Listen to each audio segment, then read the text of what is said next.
What is going on, people? I am the Broken Puppet with Tattoo Space, and this is virtual 3D tattooing.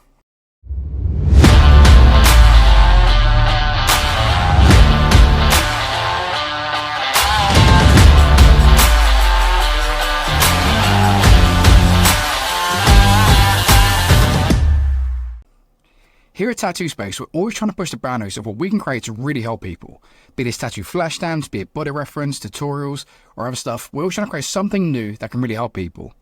So for the past 18 months, I've been trying to create something really revolutionary, and that's what led me to the idea of virtual 3D tattooing. I wanted to create something that really bridged the gap between traditional and digital means of tattooing. Something we could use anytime, any way we want, consequence-free, and just practice at our leisure. Something we can actually learn from, that's useful and practical. Not designed to replace an apprenticeship, but be the perfect complement to this. So with that being said, people, let's dive into this and let me show you all the features of virtual 3D tattooing. Virtual 3D tattooing is a revolutionary new product. The idea is going to help us rethink and relearn how we can learn tattoo in a very safe environment. It's not designed to replace an apprenticeship, but work alongside it. The set comes with 5 models. We have the back, the thigh, the upper arm, the forearm, and a hand. Each one of these covers a very different aspect of tattooing. The back is a large canvas. It requires a large needle groupings, an understanding of anatomy, composition and structure, and ultimately patience. It's going to be really good for helping you understand how stuff works in very large formats. The thigh is a much longer canvas. An understanding of body flow, complementary placement and sexual workspace is key. It has to fit a certain space and complement it in a certain kind of way. The upper arm is a curved canvas. Key placement awareness, directional flow and vertical positioning. Because most of the time when you tattoo this, it's going to be in a vertical position when the client is sitting upright. So it's very different from other areas. The forearm is the most popular canvas. Compositional layouts, perspective, and an understanding of central positioning is key. The right design in the right place is the main factor. And then we add the hand. The hand is a much smaller canvas. It requires smaller needle groupings, maximizing workspace, and it's got curved and tough areas. Each design has its own stencil. These stencils are designed to be as realistic as possible, with little breaks, imperfections to give it a perfectly realistic start to your tattoo. And then we have the tattoo guides. These are tailor-made for every single design. It's got things such as shading directions, information on styles and techniques within the actual artwork. And then we have the render designs. These come in 2 variations. You have the ones on the body, for comparison we can turn on and off, and you also have the ones on screen via an iPad or a bit of paper. The virtual tattoo needle brushes are something I'm extremely proud of. These are the most advanced needle brushes on the market. Absolutely everything you do from the tilt, the rotation and the pressure will control exactly how the pen works with these brushes. The idea was to try and take all the aspects of a tattoo machine and put them into a virtual reality needle. Not just something that emulates with basically a formation of a tattoo needle, but something that actually functions and feels and works as you'd want it to. And it all works in a very natural kind of way, so it really does bridge that gap between the traditional and the digital means of tattooing. And these are designed to work perfectly with our 4 colour palettes. Starting with our neo-traditional set, this has the perfect tones for neo-traditional that I use on a very regular basis. After this we have our classic Broken Puppet set, which is all my favourite colours. They're very traditional style because it's one of my favourite styles to work with. I'm sure you're going to love them. After this we have our on-screen display colour palette. This is within every single design, and you can colour drop from these, so you pretty much dip in there very much like you would a real-life tattoo machine. And then we have our skin tones. This is vital and it's so easy to use. You can colour drop these into any part and change it to any skin tone you want. Every artist should know how to work on different kind of skin tones and the effects it actually has. And now that we've seen all the features, let's dive straight into Procreate and see how it functions on the pad.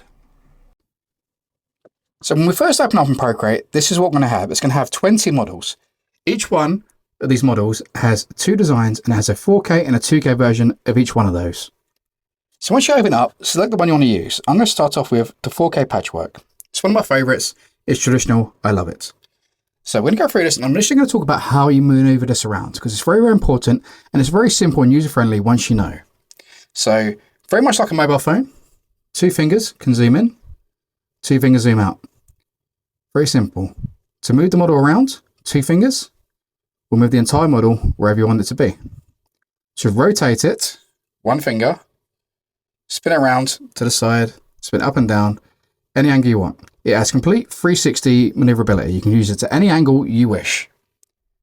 And it's very easy to get to. You want to get to the face? You get to the face. You want to get to the elbow? Get to the elbow. It's very, very user-friendly once you get familiar with it. Once we have this, let's talk about the initial setup now. So the setup comes with 3 sections. We have skin and map, virtual 3D tattooing, and this top layer which has an arrow pointing down saying turn off a blank. We're going to start with this one to begin with, which is just really dead simple. As it says, turn off the middle layer, the one below it, for blank. Turn this off and you're going to have a blank model. So you can create your own design on here. You would literally just open up this one, scroll through, and draw whichever you want on there. Let's just turn that back on for now. So now we're going to go down to the virtual 3D tattooing, which is the main feature of each design. So on the top part, you have your tattoo here section. This is where you're going to do your designing. You have a lining, shading, and coloring layer. You can have more layers if you want, and if your system really allows you to. But it's a very good way of having it because you want your lines on top, your shading below, and your coloring below it. Very much like if it's drawn on normal kind of paper, but it's how it translates best with this, and it's how your tattooing would sit. Your line would sit above it because it's going to be dark. Your shading is going to sit above the color because it's going to be dark. It's the way it works. If we close this and open up design and stencil.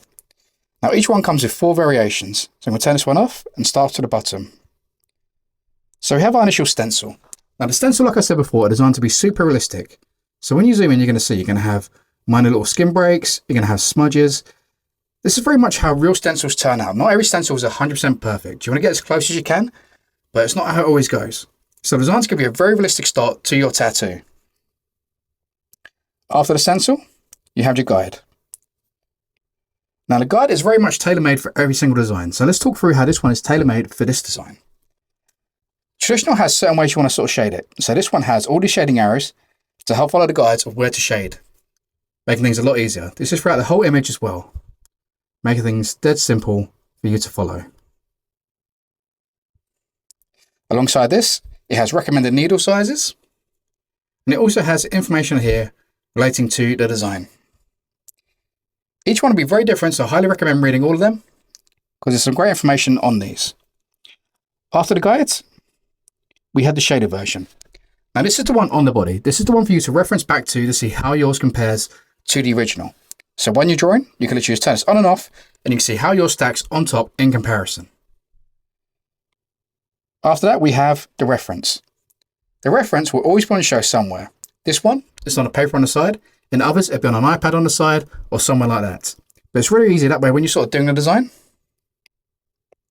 You can easily see how the parts are supposed to look. We're having to keep switching layer and stuff like that. So it makes things dead simple to use. Now, before going to the next part, just talking about the actual setup as well. So we have the color palettes on each one of these. We have all the ink caps. And one really good feature about this, which is very much similar to real life tattooing, and that's if you click on the color drop over here, you can select on one of these and you instantly select that color. Very much as if you're dipping your ink. It's a very good habit because it gets in the habit of the idea of switching this way. I highly recommend using this system. We also have the 2 color palettes as well. So the one I said before, the broken puppet, and then the traditional color set. As well as that, on the side down here, each one of the brushes are marked out for different aspects here. I like this in reference to the grey shades, but in particular. So if you have black selected, so let's go here, black. So at the top would be 100% pure black. So if you're tattooing, that would be your lining and shading black. You go down to here, this would be your dark grey wash. And then you have your medium grey wash and your light grey wash. It makes it very easier to switch between them and always get that same consistency. So rather than having to get sort of changing this and trying to find the exact number you used, these are locked into every single one of these and it's the exact same on each one you use as well. So if you switch to a different needle and you start using that, it's going to be the same light wash for each one of those. So it's just these little kind of key aspects that really kind of like emulate and imitate real life tattooing. So that being said, let's go down to our next one. Shrink this, shrink this. And now we have the skin and map. Now if we open this, you have the map initially at the bottom. Now the map layer, you don't need to worry about. That's just basically the composition and structure of everything we have in here. It's locked, it's pre-done, you don't have to mess with that. However, the skin layer is a really fun one, and it's one I'm very proud of, and it makes so many more options for this. So what we're going to do is click up at the top, we're going to our color palettes, and I'm going to scroll to our skin tones one. This one comes with our set. Okay, these 3 come with our set. So I'm going to select, say, this skin tone over here, for instance, like so. And now as long as this skin layer is selected, which you can see it's got a little image here, anything we drag now will just instantly color these sections. Now there's a couple of sections, but it only takes 2 seconds to do. So I'm going to drag and drop, and it's going to color that. I'm going to drag and drop, and then we're going to drag and drop. And just like that, the entire skin tone is changed. And what's really good about this as well, now I had the layer set up so it kind of functions in a realistic way in comparison to the skin tone. So if we turn on the 3D tattooing, for instance, there's on a stencil and a shaded now. Turn off the stencil. So you can see how the colors and stuff react with the skin tone. You can still use the colors, but it gives a much more realistic interpretation of this. So rather than this just being pure bright orange, as if it's sitting on top of the skin, which you wouldn't do in real life, it shows you how it kind of blends with the skin tone. Now this is a really key feature, and it's something that every tattooer should spend more time trying to understand. And that's trying to understand how skin tones work and how they're going to affect things like color and aspects of your tattooing, and better educate yourself so you can learn how to do them properly. But it's one of the key features that I am really, really proud of within this. And this could be anyone. We have the whole range here as well. So if you wanted to go over here, we could change it to this one.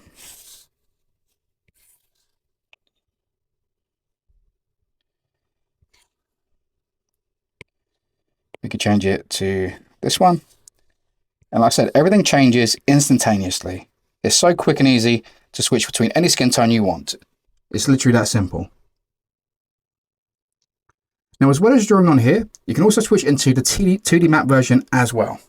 So if we come up on here and you go onto the 3D, you have the option for the 2D layer as well.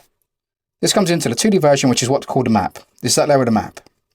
So if you want to go into 2D and some minor corrections, you can always jump into here and do it on this layer. Just be aware that the brush set is designed to work with the 3D version. So it was going to work best when you're in 3D mode. When you're in 2D mode, it will still work, but it's not going to be as optimized for 2D as it is 3D. I specifically designed it to function as a 3D brush set. So now that we've gone through that, let's go through the 3D needles and talk about what makes them really good and how they function.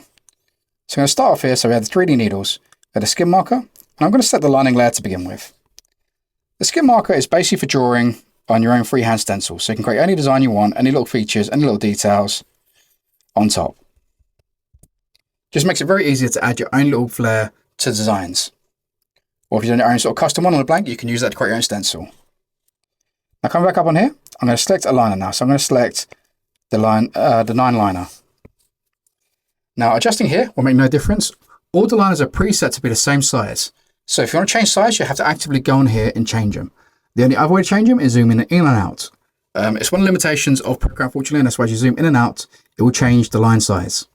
But the idea is to try to build up good habits, a good habit of switching between these like you would in real life.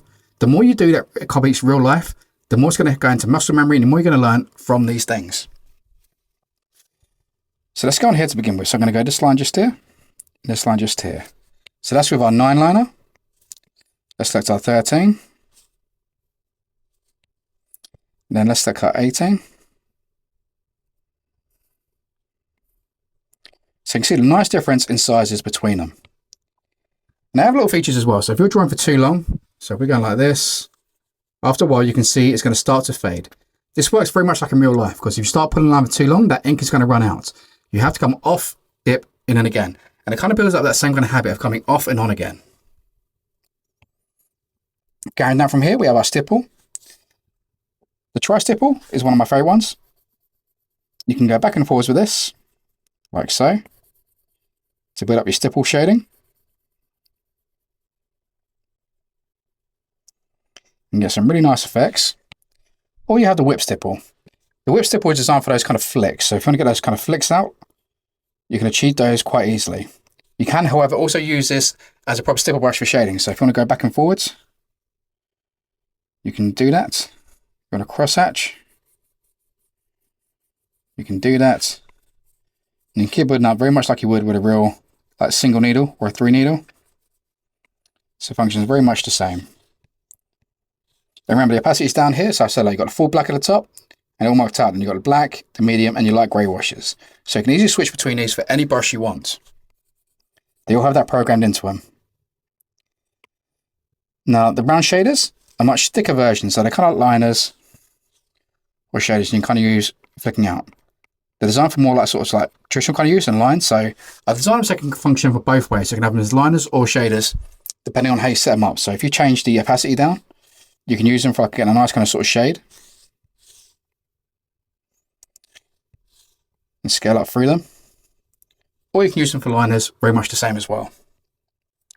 Coming down through here, you now get the favourite ones, which are the mags, the curved mags. These are brilliant. Now the exact formation, so the outside edge is a bit more kind of faint, so you get the actual formation. So the outside edge will be a little more kind of faint, and the inside edge will be nice and solid, give you a really nice gradient. But the good thing about this, it functions exactly how you hold it. All the control is in your hand and how you use this pen. You know, it's not just fixed. If you have it this angle, this angle, this angle, it will function and return and respond to these angles. So see here, if we go like this, so I'm going to use it on the side. So I'm going to go like this. So it's very much giving the brush in this kind of motion. But then if I change my angle, so I come like this way, it's going to give me that 45-degree angle. If I start coming back on myself like this, it's using the needle on its side. So I'm getting like this angle now, which is really good for like fur texture and stuff like that. But the whole control over the mag, you have this. And one of the things as well, and as you start using it, it almost kind of locks it in place. The same way you've done it in real life. Like if I start tattooing, say this way, you can see the cursor just here. But then if I start going this way, it's using it on its side. It's using it straight there. The way the real life mag will kind of lock in place and hold. If I was doing it that way. So if I start going that way and that way, it's giving me that real life kind of response on how that works. Which is one of the really good features about it. And they're so easy to blend with as well. And they're so like just really nice to use. So let's take an example over here. And the mags make it so easy for getting smooth blends. Very much like how it kind of works in real life. So we go on here, we're going to have our 21 mag selected. I'm going to make sure the black is at the top. I'm going to stay here. I'm going to press nice and firmly, because remember the pressure sensitivity is very much paramount in this. So if you're pressing lightly, you see it's going to go like very much lighter. You press dark, it's going to go dark. So I'm going to go like that, and then I'm going to go down to my dark grey wash. Blend up, switch to my medium. Blend up, and then switch to my light. And blend up and out. You can see you can get such a nice smooth gradient. You get those little nice kind of mag lines where it actually looks like real life tattooing. You know, it doesn't just look like an airbrush, you know, which you don't want. It actually feels and looks like a mag. And that was the whole design, and the whole purpose behind this was to really kind of give that real life kind of feel and vibe to how these work. The flats at the bottom were very much in the same as what the mags do, but one of the main features difference is obviously when you use a flat, it's very much a flat kind of needle, so it's very good for solid shading and solid bold kind of like edge kind of lines and stuff. So between these, you get all the functions you need from tattoo needles, which just makes them absolutely perfect. And remember, people, as you start using these, you know, we'd love to see what you guys do. So if you do get your, you know, the actual sets on here, create your own creations, make sure you always tag us in them, send them to us. We love doing them. You know, we are thinking of creating a community creation section at some point, so maybe check that out as well. But yeah, have fun with them, people, and just really, really enjoy it. And this whole set has been designed to be enjoyable, to work with and learn from. You can use this anytime you want. There's no need to have to make mistakes on real life skin. You can practice on here a million times until you feel comfortable to start moving on to other stages. Like I said, it's not designed to replace the apprenticeship, but if you're in an apprenticeship and stuff like that, this is the absolute perfect tool to go alongside that. You know, if you just want to use it for a bit of fun, you know, it's really good for that as well. It's good for anyone. Now, this is my favorite creation I've made so far, and I can't wait to delve into this and create even more for you people. But for now, people, this is Virtual 3D Tattooing. I am the Broken Puppet, and I can't wait to see what you create. Peace.